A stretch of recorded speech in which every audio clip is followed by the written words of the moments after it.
Hello everyone, welcome back to another video. Today I will show you how to remove saved password in Facebook. So you have to just open your Facebook app or browser on your Android device. So I will open the browser of Facebook and go to three horizontal line of the top right and scroll down to click settings,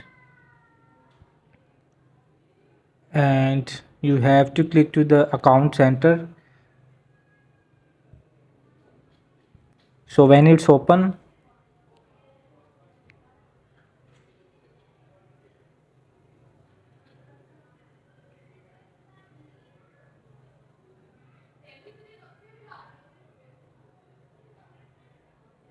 it may take time, some of poor internet connection. So when it will be load the account center, so you have to click the password and security and you click to saved login.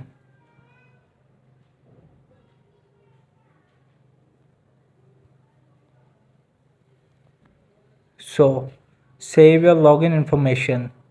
So you have to click to the log out.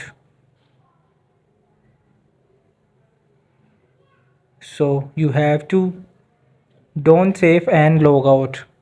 You have to click to don't save and log out, and it will be removed your saved password on Facebook. Hope this video helped you. Please don't forget to like and subscribe.